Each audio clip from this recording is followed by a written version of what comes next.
दोस्तों, एक लड़की अपनी तलाक के बाद 7 साल के बाद ऑफिसर बन जाती है और वो एक तहसीलदार बन जाती है और एक जगह पर उसकी पोस्टिंग हो जाती है। उसकी पोस्टिंग होने के बाद वो अपनी सरकारी गाड़ी से उस अपने ऑफिस को जाया करती थी। और जब वो ऑफिस अपने गेट से अंदर जाती या गेट के बाहर निकलती तो वो अक्सर एक चीज़ देखा करती थी कि उसकी ऑफिस के बाहर एक लड़का वो कुल्फी जो है बेचा करता था। तो वो कुल्फी की बहुत ही शौकीन थी। तो वो एक दिन अपने ड्राइवर से कहती है कि जाओ और उस कुल्फी वाले से 2 कुल्फी ले आओ, क्योंकि हमारा कुल्फी खाने का मन कर रहा है। तो वो ड्राइवर जाता है और 2 कुल्फी ले आता है और दोनों लोग मिलकर खाते हैं। फिर वो लड़की अपने घर चली जाती है और उसके बाद इसी तरह से वो लड़की दूसरे बार भी कुल्फी मंगाती है और तीसरी बार जब वो लड़की कुल्फी खुद लेने जाती है तो वो उस ठेले पर जैसे ही कुल्फी वाले से कुल्फी लेने के लिए जाती है तो वहाँ पे देखती है कि वो जो कुल्फी बेचने वाला है वो कोई और नहीं बल्कि उसी का तलाकशुदा पति था। वो ये सारी चीज़ें देख करके बहुत हैरान हो जाता है, वो बहुत हैरान हो जाती है और सोचती है कि जिससे मेरी 7 साल पहले तलाक हो गई थी वो इस हालत में कैसे पहुंच गया कि वो आज कुल्फी जो है बेच रहा है।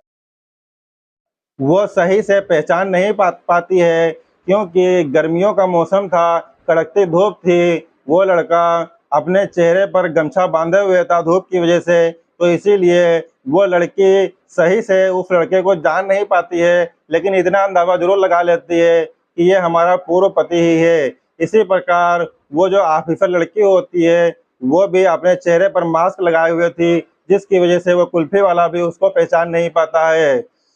दोस्तों, तलाक के 7 साल बाद वो लड़की ऑफिसर बन जाती है और वो लड़का उसी ऑफिसर के जो है गेट के बाहर कुल्फी बेचा करता था। दोस्तों, इसके बाद उस लड़की ने उसके साथ जो किया वो सुनकर आप सोच में आइए जानते हैं पूरी कहानी इस वीडियो के माध्यम से। अस्सलाम वालेकुम, नमस्कार, मैं शादाब खान। अभी तक अगर आपने हमारा चैनल सब्सक्राइब नहीं किया है तो सब्सक्राइब कर लीजिए और एक प्यारा सा लाइक कीजिए और कमेंट भी कीजिए ताकि हमारा हौसला बना रहे। दोस्तों, ये कहानी है बिहार के रहने वाले मनीषा की। मनीषा एक पढ़ी लिखी लड़की होती है। वो बड़ी हो चुकी थी और उसका ग्रेजुएशन भी फाइनल हो चुका था और उसके 2 बहनें और थीं। तो उसके जो पापा होते हैं वो एक सरकारी टीचर होते हैं और वो ये चीज़ सोचते हैं कि जो हमारी लड़कियां हैं इनकी एक एक करके हम धीरे धीरे शादी कर दें और अपने फर्ज से अदा हो जाएं। इसी तरह वो मनीषा की एक बिहार का एक जिला होता है वैशाली, वहाँ वहाँ से जो है उसकी शादी फिक्स कर देते हैं और अपनी बेटी से बताते हैं कि हमने आपकी शादी वैशाली जिले के एक मोहित नाम के लड़के से फिक्स कर। मोहित भी एक पढ़ा लिखा लड़का था और वो अपने माँ बाप का इकलौता लड़का था और उसके पास काफ़ी ज़मीन जायदाद और एक बड़ी सी दुकान हुआ करती थी जिसका वो एक इकलौता वारिस था। तो इसीलिए मनीषा के पापा उसका रिश्ता उस मोहित से फिक्स कर देते हैं और इसी तरीके से जो है मामला आगे बढ़ता है। और जब इस बात का पता मनीषा को चलता है तो मनीषा अपने पापा से कहती है कि पापा, आपको शादी करने की इतनी क्या जल्दी थी और हम अभी पढ़ लिख कर कुछ बनना चाहते हैं, उसके बाद हम शादी करते।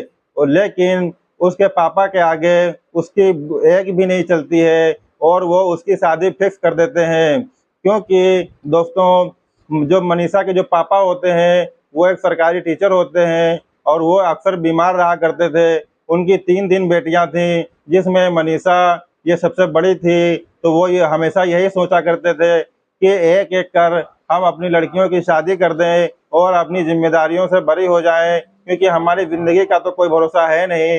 इसीलिए हम अपनी लड़कियों की शादी एक एक कर। दोस्तों, दोनों मनीषा के घर वाले उस मोहित के घर जाते हैं और मोहित के घर वाले मनीषा के घर आते हैं और दोनों की जो शादी की तारीख होती है उसको फिक्स कर देते हैं और दोनों की शादी खूब धूमधाम से मनाई जाती है।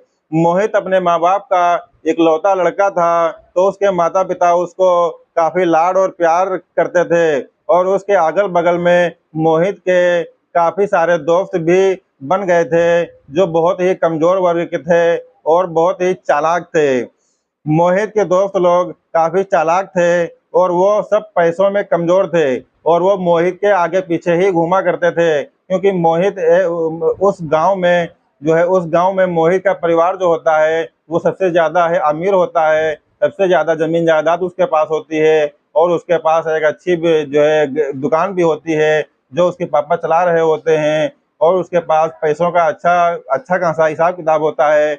इसीलिए जो उसके आसपास के लोग हैं वो गरीब होते हैं और वो उसके पीछे पीछे रहते हैं और वो अपने दोस्तों के ऊपर काफी पैसा लुटाया करता और अपने माँ बाप की एक एक बात भी नहीं सुनता।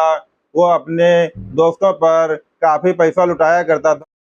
अगल बगल वाले ये बिल्कुल भी नहीं चाहते थे कि मोहित का परिवार या मोहित कभी भी आगे बढ़े। वो हमेशा उसका पैर खींचना चाहते थे और चाहते थे कि ये लोग इतने कमजोर हो जाएं, ये लोग पैसों में इतने कमजोर हो जाएं, बर्बाद हो जाएं, जिससे हम लोगों को मजा आएगा। वो अपने पड़ोसी दोस्तों के साथ शराब वगैरह पीने लगता है और वो लोग उसको धीरे धीरे बर्बाद करने लगते हैं, क्योंकि उसके जितने भी दोस्त होते हैं वो सारे दोस्तों को अपने ही पैसों से शराब पिलाता, अपने ही पैसों से सारा खर्चा करता और इसी तरीके से धीरे धीरे जो उसकी संपत्ति है वो भी सब बर्बाद हो।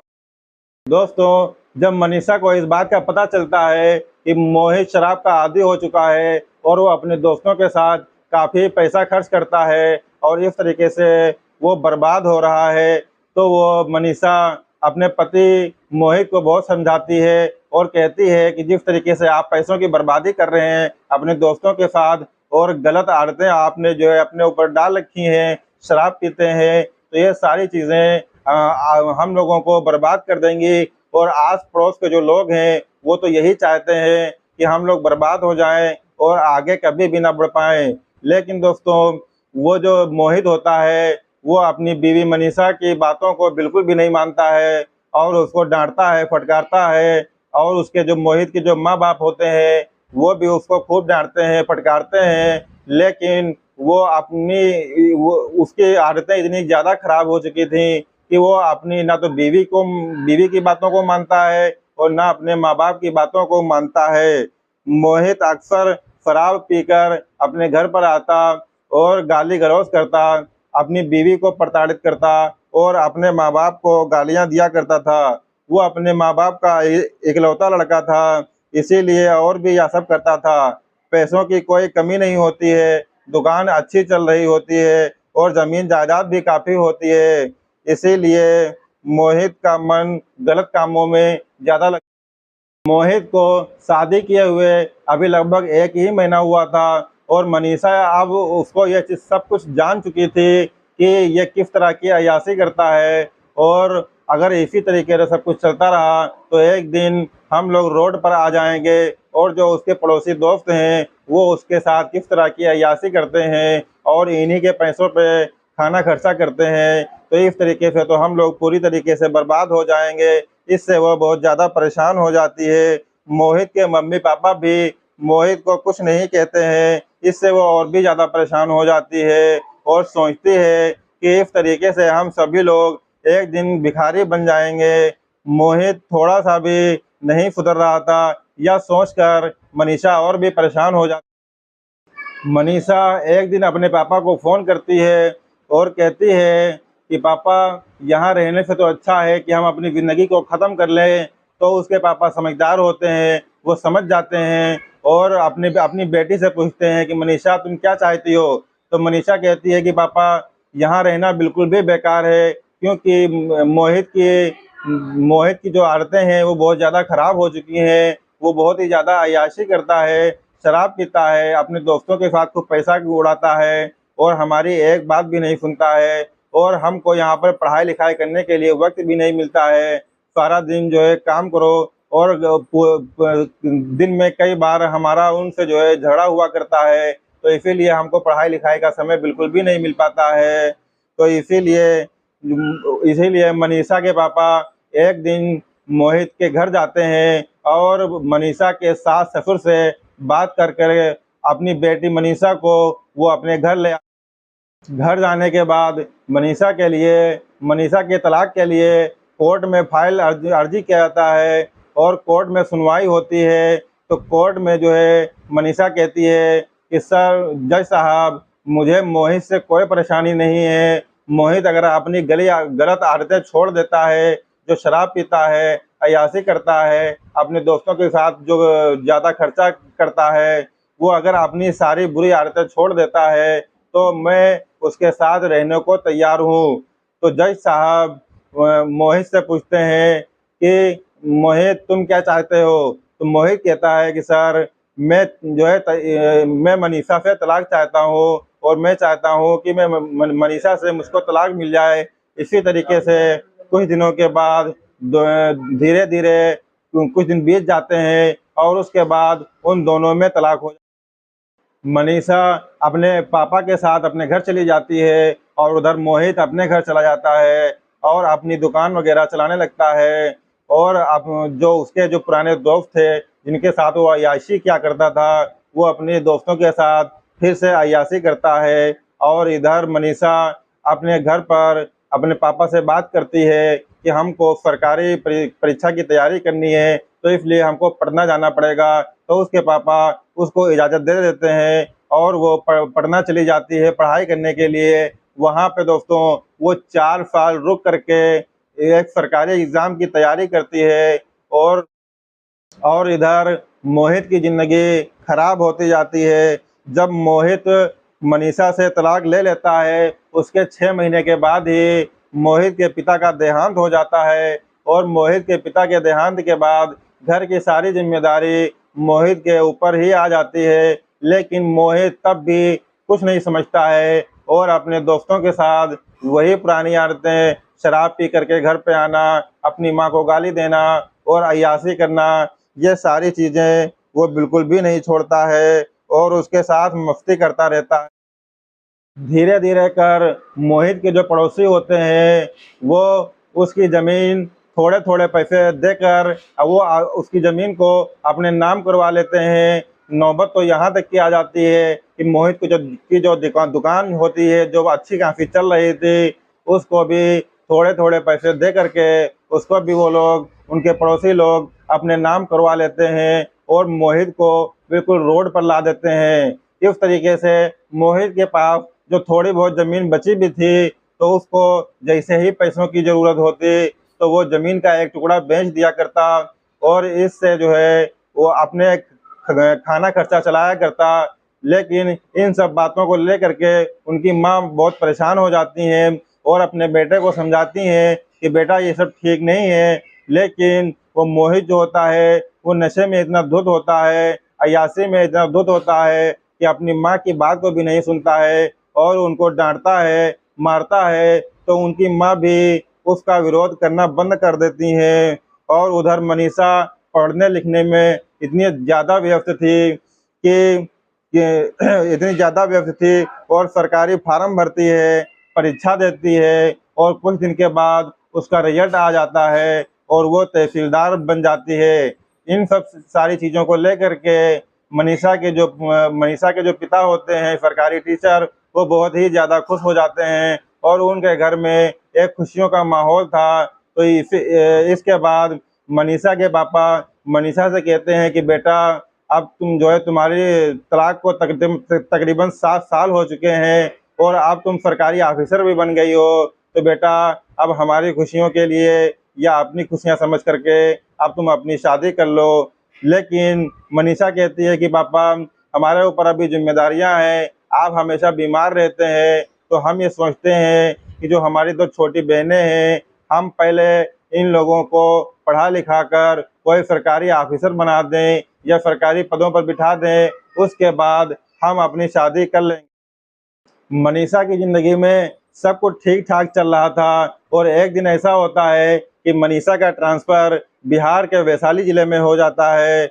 जब वो अपने ऑफिस आया जाया करती थी, अपनी सरकारी गाड़ी से ऑफिस गेट से ऑफिस जाती, और गेट से जो है जब बाहर निकलती तो वो अक्सर एक चीज देखा करती थी कि उसी ऑफिस के बाहर गेट के बगल में एक लड़का कुल्फी बेचा करता था, और वो कुल्फी की बहुत ही ज्यादा शौकीन थी। तो एक दिन वो अपने ड्राइवर से कहती है कि जाओ 2 कुल्फी ले आओ और हम लोग खाते हैं। वो ड्राइवर जाता है और कुल्फी ले करके आता है, और वो दोनों लोग खाते हैं। उसके बाद मनीषा अपने घर चली जाती है, और इसी तरीके से दूसरे दिन भी ऐसा ही होता है। वो कुल्फी मंगाती है और खाती है, और तीसरे दिन जब ऐसा होता है तो मनीषा उस दिन जो है उस कुल्फी वाले के पास कुल्फी लेने के लिए खुद जाती है। और वहां पर जब वो देखती है तो काफी गर्मी का टाइम था। वो लड़का जो होता है मोहित, वो अपने अपने चेहरे पे गर्मी की वजह से गमछा बांधे हुए था, लेकिन उस टाइम कोई ज्यादा दोपहर का टाइम नहीं था, हल्का सुबह ही थी, तो ज्यादा गमछा नहीं बांधे हुए था। तो वो मनीषा जो होती है वो उसको पहचान जाती है, और वो सोचती है कि ये तो वही आदमी है जिससे हमारी 7 साल पहले तलाक हो गई थी। तो इसी तरीके से वो उससे कुल्फी लेती है और खाकर अंदर अपने ऑफिस में चली जाती है। और उसका दोस्तों मनीषा का काम धाम में बिल्कुल भी मन नहीं लगता है, और वो ये चीज सोच में पड़ जाती है कि ऐसा कैसे हो सकता है कि जिसका हमसे 7 साल पहले तलाक हुआ था उसके पास इतनी ज्यादा प्रॉपर्टी थी, बैंक बैलेंस था, और एक अच्छी खासी दुकान थी, लेकिन उसके बावजूद भी आज ये लड़का कुल्फी बेच रहा है। तो वो जो उसका जो कर्मचारी होता है वो अपनी बेल बजाती है और कर्मचारी आता है। कर्मचारी से मनीषा कहती है कि जो बाहर ठेले पे कुल्फी बेच रहा है उसको हमारे पास बुला लाओ। तो जब वो कर्मचारी उस ठेले वाले के पास, उस कुल्फी वाले के पास जाता है और उससे कहता है कि तहसीलदार ने आपको बुलाया है, वो आपसे कुछ बात करना चाहती हैं, तो वो डर जाता है और हाथ जोड़कर उस कर्मचारी से माफी मांगने लगता है और कहता है कि साहब, हम बहुत ही ज्यादा गरीब हैं, हम यहाँ पर कुल्फी लगाकर अपना जीवन यापन करते हैं। अगर आप लोगों को कोई दिक्कत है तो प्लीज आप हमारा चालान मत काटिएगा, हम यहाँ से ठेला अपना हटा करके कहीं दूसरी जगह पे लगा लेंगे। तो वो कर्मचारी कहता है कि नहीं भाई साहब, ऐसी कोई बात नहीं है, तहसीलदार ने आपको बुलाया है और वो आपसे कुछ बात करेंगी। तो वो जो है वो कर्मचारी के साथ उसके पीछे पीछे जाता है, और वो मनीषा जो होती है वो अपने चेहरे पे मास्क लगाए बैठी थी।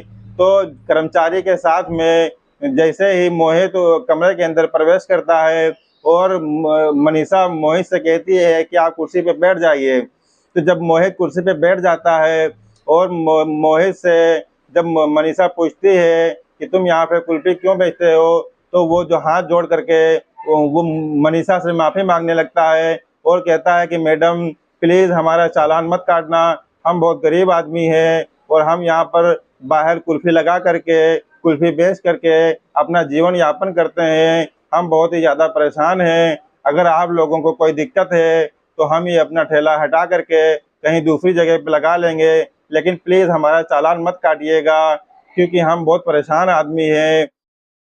मनीषा कहती है कि तुम चुपचाप यहाँ बैठो और डरो मत। मनीषा उससे पूछती है कि तुम्हारे साथ कि क्या तुम मुझको जानते हो क्या? तो वो मोहित कहता है कि मैडम मैं तो आपको पहली बार देख रहा हूँ।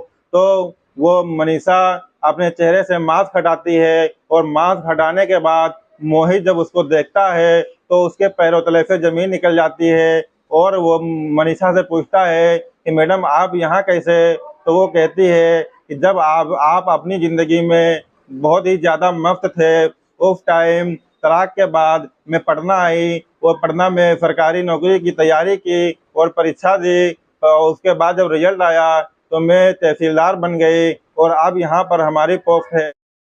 यह सब सुनकर मनीष की आंखों में आंसू आ जाते हैं और वो उड़कर जाने लगता है, लेकिन मनीषा कहती है कि बैठो, मुझे तुमसे कुछ बात करना है। उसके बाद मनीषा मोहित से पूछती है कि तुम्हारे मम्मी पापा का क्या हाल है? तो मोहित कहता है कि तुम्हारे जाने के बाद हमारे पापा का देहांत हो गया था और हमारे घर में स्थितियां जो है वो काफ़ी खराब हो गई थी, हम लोगों की स्थिति और भी ज़्यादा खराब हो गई थी। मनीषा पूछती है, तो तुम्हारे पास तो अच्छा खासा एक दुकान था और प्रॉपर्टी था, बैलेंस था, उसके बाद भी तुम कुल्फी क्यों बेच।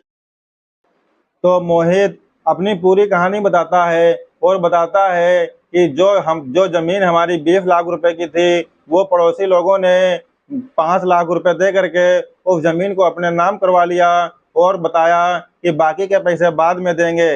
लेकिन जब हम बाद में उनसे पैसे मांगने जाते हैं, तो वो हमको डांटते हैं और मारते हैं और गांव वाले हमको उस गांव में रहने नहीं देते हैं। तो इसीलिए हम वहां से चले आए थे और यहाँ पर कुल्फी बेच रहे हैं और हमारी माँ अभी अभी भी वहीं पर रहती हैं और वो किसी भी तरीके से अपना गुजारा बसरा करती हैं।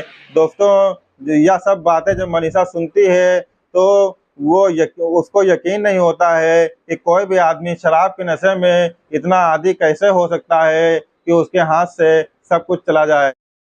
मनीषा यह सब सुनकर बहुत चिंतित होती है और उसके गांव का जो तहसीलदार होता है, उसके पास फ़ोन करती है और उससे फ़ोन पे बात करती है और जो मोहित की जो ज़मीन होती है, उसकी जो खतौनी होती है, वो सारी खतौनी निकलवाती है और उसके बाद मोहित से कहती है कि तुम जो है तहसील के बाहर जो कुल्फ़ी का ठेला है, ये मत लगाना। हम तहसील के अंदर तुमको एक दुकान दिलवा देंगे, आप वहाँ पर अपना काम करना।